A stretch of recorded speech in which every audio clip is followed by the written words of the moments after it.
O que se esconde por trás do crachá? A gente vê o programador digitando, o professor ensinando, o barista servindo. Mas a realidade é muito mais irônica e, francamente, mais engraçada. Neste vídeo, vamos mergulhar no caos controlado de 5 profissões que fazem o mundo girar. Vamos desvendar o que realmente acontece quando o psicólogo precisa de terapia e quando o atendente de call center vira um para-raios humano. Prepare-se para ver a verdade por trás do sorriso forçado e do café forte. Fica aí, porque a gente vai expor a lógica e ilógica do mercado de trabalho. Começando agora.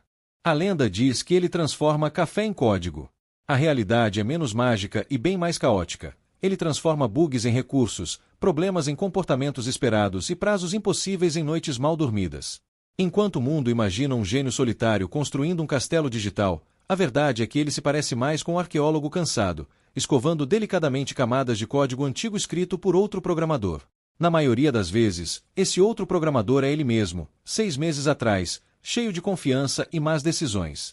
Ler código antigo é como encontrar um bilhete escrito por você mesmo em uma língua que não lembra mais. Nada faz sentido, mas tudo funciona. Ou pelo menos funcionava. Cada função parece ter sido escrita sob forte influência de otimismo. Comentários prometem explicações que nunca chegam. Variáveis têm nomes criativos demais para serem úteis. E a pergunta inevitável surge: quem foi o responsável por isso? Alguns segundos depois, vem a resposta dolorosa. O trabalho do alquimista moderno é uma caça ao tesouro eterna. O tesouro? Um ponto e vírgula perdido. Um parêntese fora do lugar. Uma vírgula que resolveu tirar férias. A caça. Horas de frustração, café requentado e abas demais abertas no navegador. Eles passam 80% do tempo procurando um erro de digitação que custou 3 horas de vida. Quando finalmente encontram, há uma explosão de alegria genuína, quase infantil, que dura cerca de 5 segundos. Logo depois, outro erro aparece. Ou o computador trava. A celebração é sempre breve. Existe também o mito da produtividade contínua.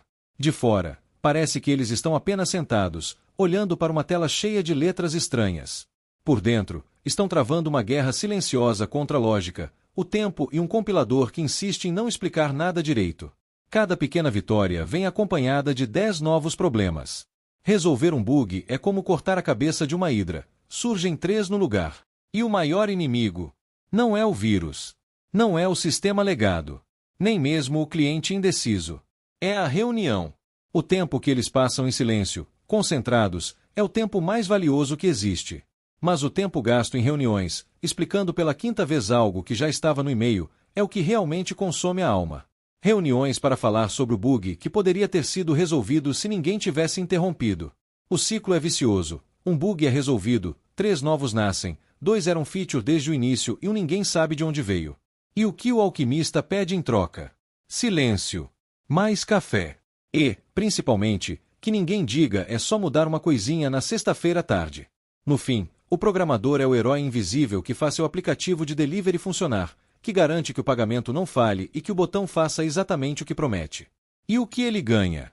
Um funcionou aqui como feedback e a chance de fazer tudo de novo amanhã. O professor. O gladiador da sala de aula. Ele entra todos os dias em uma arena equipada com giz, marcador e uma paciência que deveria ser considerada patrimônio histórico. Seus inimigos são muitos: o tédio, a falta de atenção, o celular escondido embaixo da carteira e, claro, o salário. Seu objetivo é simples e quase impossível: fazer com que a história de um rei morto pareça mais interessante do que o TikTok. O professor é um profissional multitarefa por sobrevivência. Ele é ator, porque precisa interpretar entusiasmo mesmo na 5ª aula do dia. É psicólogo, tentando entender o silêncio repentino ou a risada fora de contexto. É juiz de paz, mediando conflitos que começaram por um lápis emprestado. E, ocasionalmente, é bombeiro, apagando incêndios emocionais que surgem sem aviso. Tudo isso enquanto transforma a história em novela e a matemática em um jogo de apostas, torcendo para que alguém arrisque responder. 30 pares de olhos o encaram. Alguns atentos. Outros perdidos. Muitos fisicamente presentes, mas mentalmente em outro continente. A vitória não é a sala inteira entendendo o conteúdo. É quando um aluno faz uma pergunta genuína. Ou quando alguém pisca 2 vezes seguidas, sinal raro de que ainda está acordado. A ironia do destino é cruel. O professor passa a vida ensinando a importância da escrita clara, apenas para passar as noites decifrando redações ilegíveis, escritas como se fossem mensagens enviadas durante um terremoto. A pilha de provas é o Monte Everest particular de cada um. Subir leva tempo, esforço e custa sanidade. No topo, a recompensa costuma ser a mesma resposta errada repetida 30 vezes, com variações criativas. Eles falam sobre o futuro todos os dias, mas são pagos como se estivessem presos ao passado. Investem tempo, energia e esperança em pessoas que talvez nunca voltem para agradecer. E mesmo assim continuam. No fim, o professor é a prova viva de que a esperança realmente é a última que morre. Ano após ano, eles tentam acender pequenas lâmpadas em um mundo que prefere o modo escuro. São arquitetos da sociedade, embora muitas vezes tratados como zeladores dela. E a recompensa? Às vezes uma maçã murcha, às vezes um obrigado esquecido no corredor. Mas, de vez em quando, a glória silenciosa de ter ajudado a formar um ser humano funcional. Um professor é um ator, um psicólogo, um juiz de paz e, ocasionalmente, um bombeiro. Eles precisam transformar a história de um rei morto em um drama shakespeariano e a matemática em um jogo de cassino. E tudo isso, com 30 pares de olhos que preferiam estar em qualquer outro lugar. A vitória é quando um aluno pisca 2 vezes seguidas. Ou a ironia do destino. O professor passa a vida ensinando a importância da escrita, para depois passar as noites corrigindo redações ilegíveis. A pilha de provas é o Everest pessoal de cada um. E o que eles encontram no topo? A mesma resposta errada, repetida 30 vezes. No final, o professor é a prova de que a esperança é a última que morre. Eles continuam lá, ano após ano, tentando acender uma lâmpada em um mundo que prefere o modo escuro. E a recompensa? Uma maçã murcha e a glória de ter criado um ser humano funcional. O barista. O mestre de cerimônias da sua manhã. Antes mesmo de você entender quem é ou por que acordou tão cedo, ele já está ali, operando uma máquina de café que parece um motor de foguete, sob 9 atmosferas de pressão e um barulho que anuncia o início do dia.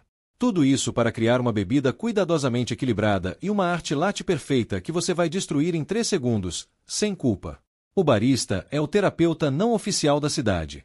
Ele escuta desabafos às 7 da manhã, recebe olhares vazios e pedidos feitos com a voz ainda quebrada de sono.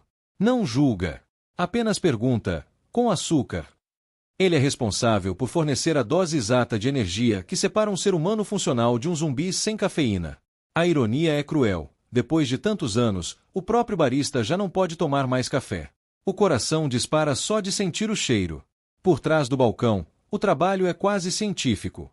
Domar a máquina exige respeito. O moedor precisa ser calibrado com a precisão de um cirurgião. Um clique errado e o café sai fraco demais ou amargo demais. O shot perfeito deve ser extraído em cerca de 25 segundos.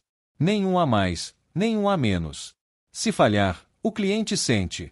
E um cliente sem cafeína é uma criatura perigosa. A arte latte é o ritual final. Um coração, uma folha, às vezes um cisne ambicioso. É a assinatura silenciosa do artista. O barista sabe que aquilo não vai durar. Sabe que em 3 segundos tudo será misturado com uma colher apressada ou engolido com pressa. Ainda assim, ele desenha. Porque a beleza está no processo, não no resultado. No fim, o barista entrega o copo, recebe uma gorjeta de 50 centavos e um valeu. Pode parecer pouco. Mas por 5 minutos, naquele balcão, ele foi a pessoa mais importante da sua vida.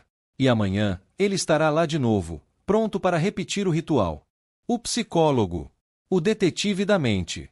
Ele é pago para ouvir o seu caos, organizar pedaços soltos de histórias e encontrar padrões onde tudo parece confuso. O divã vira um ringue de luta livre emocional, onde você enfrenta traumas antigos, medos recentes e decisões questionáveis. E a principal ferramenta do psicólogo não é um manual, nem uma fórmula secreta. É uma pergunta simples, repetida de 1000 formas diferentes. E como isso te faz sentir? A ironia da profissão é profunda.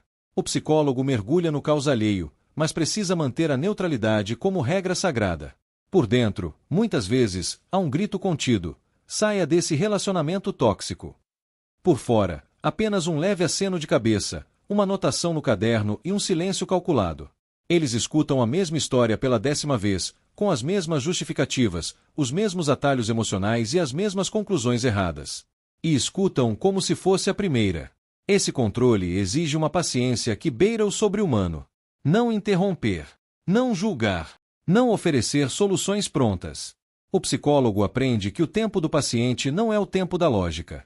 Avanços acontecem em espiral, não em linha reta. O progresso, quando vem, costuma ser discreto e quase invisível. E o maior desafio não é o paciente. É o próprio psicólogo. Depois de ouvir tantas dores, ele fecha a porta do consultório, respira fundo e percebe que também carrega histórias. Que também se cansa. Que também precisa de terapia. Em frente ao espelho, a pergunta inevitável surge, agora direcionada para dentro: e como eu me sinto com tudo isso? O psicólogo não é um salvador.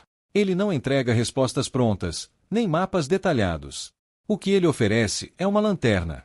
Uma luz pequena, mas constante, para que você encontre o caminho por conta própria. No fim, o herói dessa história não é quem escuta. É quem aprende, pouco a pouco, a se salvar. O atendente de call center. O para-raios humano. Ele não criou o problema, não apertou o botão errado, não derrubou o sistema. Ainda assim, é a única pessoa disponível para receber sua raiva. Preso em um cubículo minúsculo, ele atende ligações enquanto o mundo inteiro grita diretamente no seu fone de ouvido, sem filtro e sem pausa. O atendente tem um script. A vida real, não. Do outro lado da linha, o cliente já começa no nível 10 de raiva. Do lado de cá, a resposta precisa ficar no nível 2 de calma robótica. A voz deve ser neutra, educada e constantemente interrompida. Cada frase treinada tenta conter uma avalanche emocional que não tem nada a ver com ele, mas cai sobre ele mesmo assim. A maior batalha não é falar, é ouvir. Ouvir a frustração acumulada, o dia ruim, o problema que se arrasta há semanas. Ouvir xingamentos criativos, ameaças vazias e, às vezes, o choro inesperado. O atendente absorve tudo em silêncio, porque a única ferramenta permitida é a empatia ensaiada. Ele pede desculpas em nome de uma corporação que nunca viu, por decisões que nunca tomou. A cada desculpe pelo inconveniente, uma pequena parte da alma se desfaz. Não por falta de humanidade, mas pelo excesso dela. O atendente de call center é um mártir moderno, treinado para ser gentil enquanto apanha verbalmente. Ele transforma insultos em protocolos e raiva em registros no sistema. Quando o problema finalmente é resolvido, o alívio não vem com a solução. Vem com o fim. O maior prazer não é ouvir um obrigado.